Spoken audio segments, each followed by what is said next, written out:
Perkenalkan, kami dari kelompok 3 mata kuliah Sistem Informasi Manajemen akan mempresentasikan hasil diskusi kami yang bertema pencurian haki.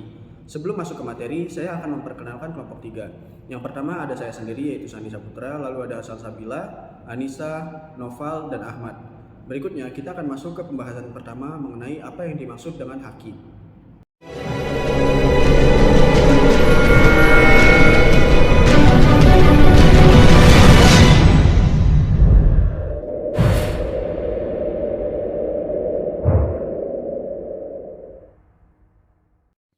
Intellectual Property Rights atau hak kekayaan intelektual yang disingkat HAKI adalah hak yang timbul atas hasil olah pikir otak yang menghasilkan suatu produk atau proses yang berguna bagi manusia.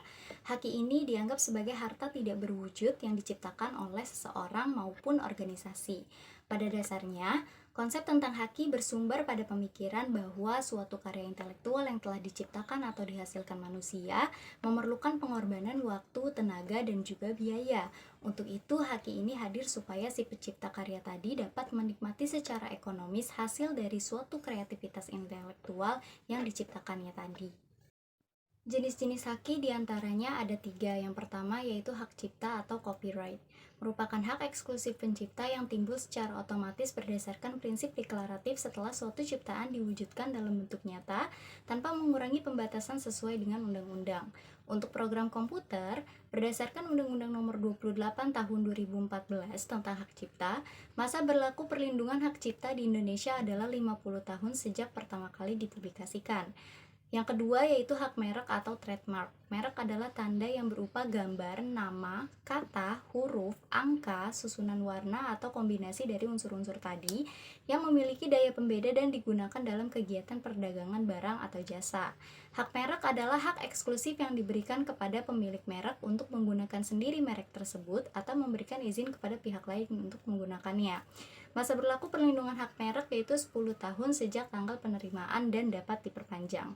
Yang ketiga yaitu hak paten, yaitu hak eksklusif yang diberikan oleh negara kepada inventor atas hasil invensinya di bidang teknologi untuk melaksanakan sendiri invensinya tersebut atau memberikan persetujuannya kepada pihak lain untuk melaksanakannya. Masa berlaku monopoli eksklusif paten di Indonesia adalah 20 tahun, terhitung sejak tanggal penerimaan dan tidak dapat diperpanjang.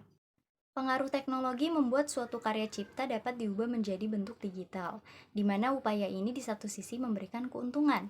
Salah satunya yaitu dapat membuat pendaftaran produk haki menjadi lebih mudah. Digitalisasi membuat masyarakat Indonesia mampu mendaftarkan inovasi dan karyanya secara daring melalui laman resmi DKJI. DKJI memberikan biaya yang lebih rendah bagi masyarakat yang melakukan registrasi secara daring. Hal ini dilakukan guna meningkatkan ketertarikan inventor untuk mendaftarkan karyanya. Tak sampai di situ, DKJI juga memfasilitasi pendaftaran melalui biro internasional untuk memudahkan produk haki mendapatkan pengakuan dari negara lain. Namun, di sisi lain, teknologi dapat membuat rawan terjadinya pelanggaran hak cipta. Penyebabnya karena karya cipta digital ini akan lebih mudah disalin, disebarluaskan, dan dimanipulasi atau dimodifikasi secara bebas tanpa mengurangi kualitas karya cipta aslinya. Hal ini membuat para pelaku pelanggaran haki dapat mendapat keuntungan ekonomi berkat komersialisasi produk tiruan atau bajakan.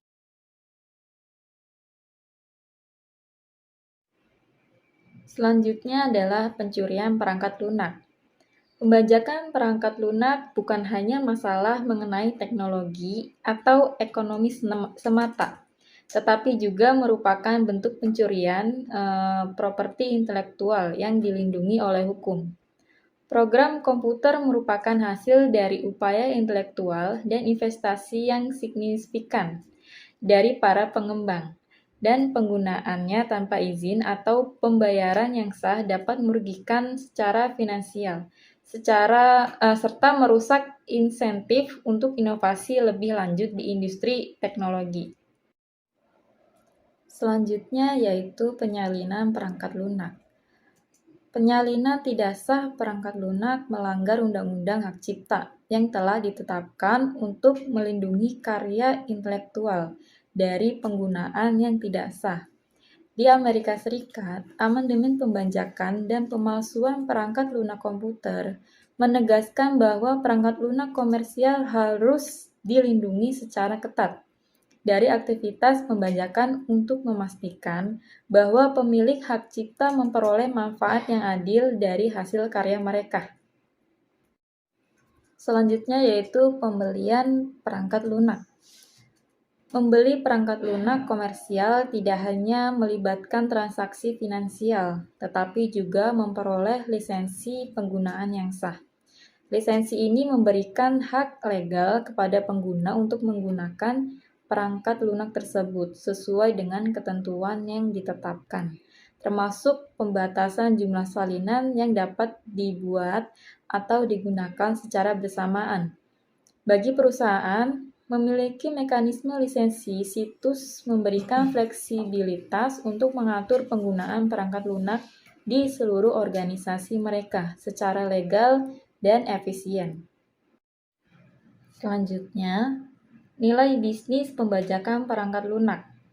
Studi dilakukan oleh Business Software Alliance mengungkapkan bahwa tingkat pembajakan perangkat lunak global mencapai 38% dengan dampak finansial mencapai miliaran dolar setiap tahunnya.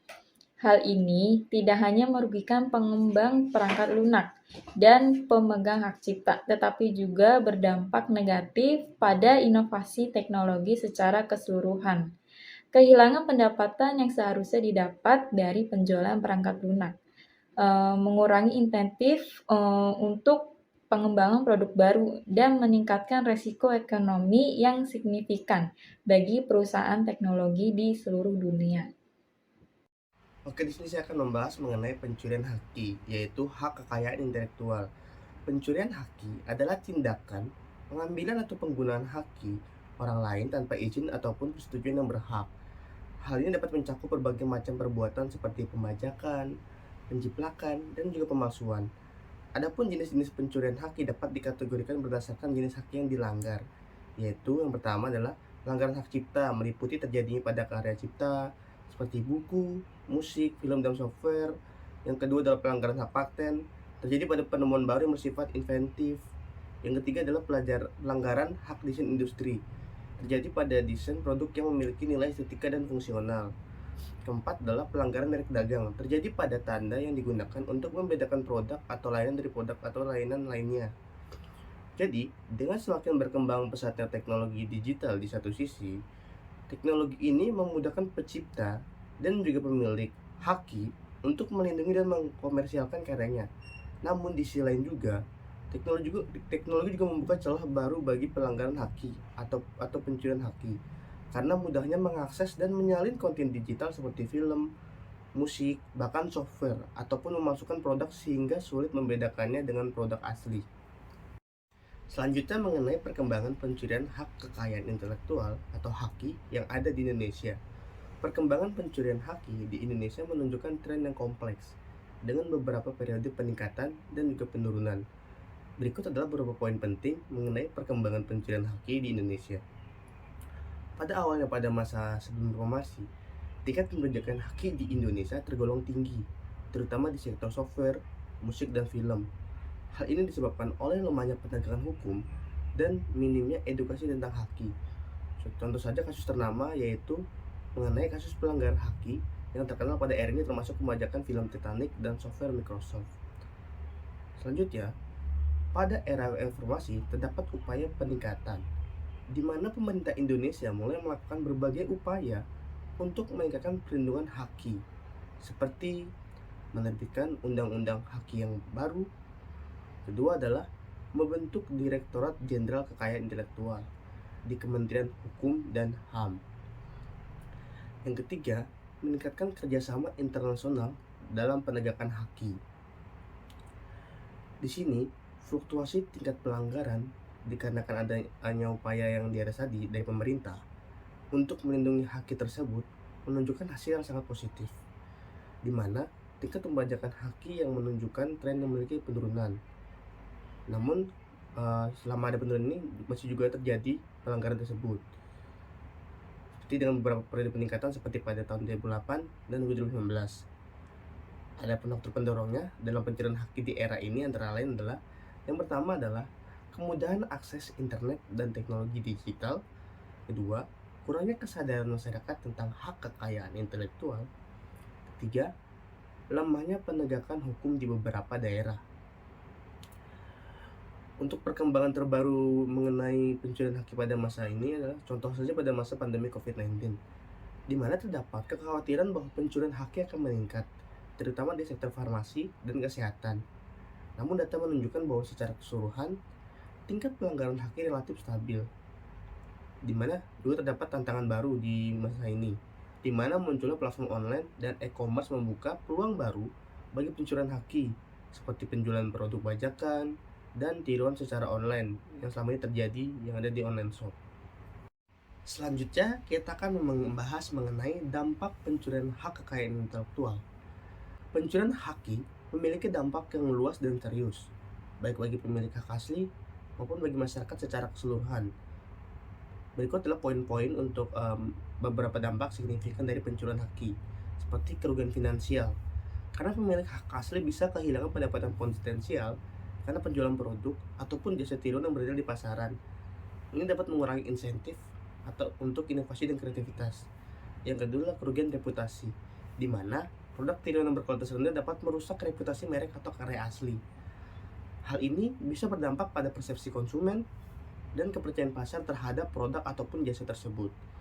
Yang ketiga adalah risiko keamanan.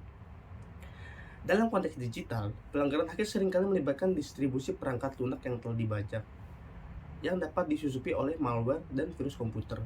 Ini berisiko mencuri data penting pengguna seperti nomor kartu kredit dan file pribadi.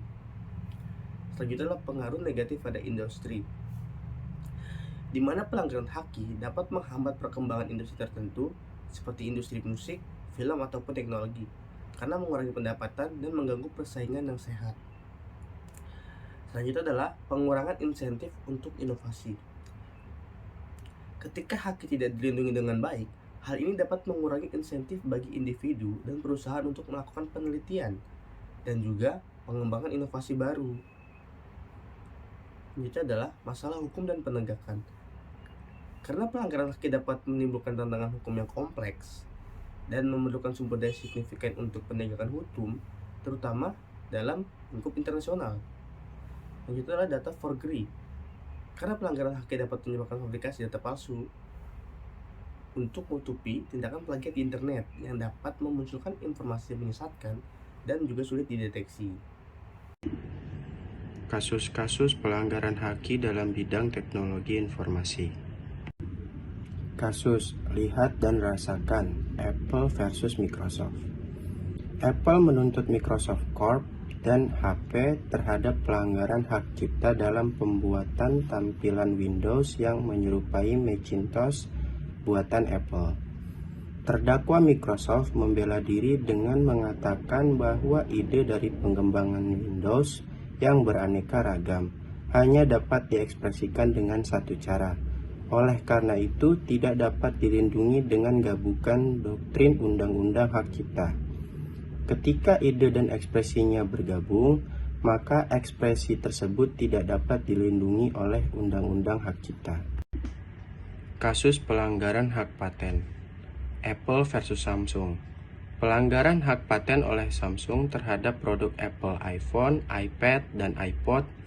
Agustus 2012, juri pengadilan distrik California memberikan kemenangan pada Apple. Patch 32. Juri menjatuhkan denda $1 miliar pada Samsung untuk mengganti kerugian Apple. Samsung dilarang menjual tablet komputer terbarunya Galaxy 10.1 di Amerika Serikat. Dewan Juri Pengadilan Federal San Jose menjatuhkan sanksi sebesar 119,6 juta US dollar atau 1,38 triliun. Kurs 11.525 US dollar yang harus dibayarkan Samsung Electronics pada Apple. Apple versus Samsung lagi. Dewan Juri Pengadilan Federal San Jose menjatuhkan sanksi sebesar 119,6 juta US dollar atau 1,38 triliun. Kurs $11.525 yang harus dibayarkan Samsung Electronics pada Apple. Dalam persidangan yang berlangsung selama sebulan tersebut, Apple menggugat Samsung karena melanggar hak paten fitur-fitur smartphone miliknya termasuk sistem pencarian universal. Sementara itu, Samsung membantah telah melakukan pelanggaran tersebut. Apple versus Samsung. Sudah beberapa tahun saya penasaran siapa yang menggigit Apple. Smart Flash versus Apple. Smart Flash menggugat Apple dengan tuduhan bahwa perusahaan iTunes Cupertino yang berbasis di California itu melanggar hak paten yang berhubungan dengan mengakses dan menyimpan lagu, video, dan game download. Apple Inc. telah diperintahkan untuk membayar denda $532.900 juta setelah juri federal menemukan perangkat lunak iTunes yang melanggar 3 paten milik perusahaan lisensi paten yang berbasis di Texas, Smart Flash LLC. Meskipun denda tersebut lebih ringan dari uang ganti rugi yang diminta Smart Flash sebanyak $852 juta, namun tersebut masih menjadi pukulan yang mahal bagi perusahaan teknologi raksasa Amerika Serikat itu. Berikut adalah beberapa cara untuk menghindari pencurian atau pelanggaran haki. Yang pertama yaitu sebelum membuat karya. Pahami jenis-jenis haki. Pelajari berbagai jenis haki seperti hak cipta, paten, merek dagang, desain industri, dan desain rahasia dagang. Pastikan kita memahami hak apa yang berlaku untuk karya kita. Yang kedua, cari tahu status haki orang lain. Lakukan riset untuk memastikan karya kita tidak melanggar hak cipta atau haki orang lain. Yang ketiga, gunakan sumber yang legal. Selalu gunakan sumber yang legal dan berlisensi saat membuat karya kita. Hindari menyalin atau menggunakan materi yang dilindungi haki tanpa izin. Yang kedua yaitu ada saat membuat karya. Cantumkan sumber. Catat sumber semua informasi, gambar, atau materi lain yang kita gunakan dalam karya kita. Buat catatan dokumentasi, simpan bukti proses kreatif kita seperti sketsa, catatan, atau file digital. Gunakan tanda air atau watermark. Tandai karya kita dengan tanda air atau watermark untuk menunjukkan kepemilikan kita. Ketiga, setelah membuat karya, daftarkan haki kita. Daftarkan karya kita ke Direktorat Jenderal Kekayaan Intelektual atau DJKI untuk mendapatkan perlindungan hukum. Selanjutnya itu gunakan lisensi Creative Commons. Pertimbangkan untuk menggunakan lisensi Creative Commons untuk memberikan izin kepada orang lain untuk menggunakan karya kita dengan cara tertentu. Yang terakhir, pantau penggunaan karya kita. Pantau internet dan platform online lainnya untuk melihat apakah ada orang yang menggunakan karya kita tanpa izin. Pencurian hak kekayaan intelektual atau haki adalah pelanggaran serius terhadap hak eksklusif atas kreasi intelektual seperti hak cipta, paten, dan merek dagang. Bentuk pelanggaran meliputi pemalsuan, plagiarisme, dan pembajakan yang berdampak negatif pada ekonomi, hukum, dan etika. Secara ekonomi, pencurian haki merugikan pencipta dan mengurangi insentif inovasi. Secara hukum, pelanggaran ini dapat dikenakan sanksi termasuk denda dan hukuman penjara. Secara etika, pencurian ini melanggar norma dengan mengambil keuntungan dari karya orang lain tanpa izin. Perlindungan haki penting untuk mendorong inovasi, memastikan persaingan yang adil, dan berkontribusi pada kesejahteraan ekonomi. Tantangan penegakan haki mencakup globalisasi, teknologi, dan rendahnya kesadaran publik. Upaya mengatasi masalah ini meliputi peningkatan kesadaran, penguatan regulasi, penggunaan teknologi pengawasan, dan kerjasama internasional. Secara keseluruhan, pencurian haki memerlukan pendekatan terpadu untuk melindungi hak intelektual dan mendorong kreativitas.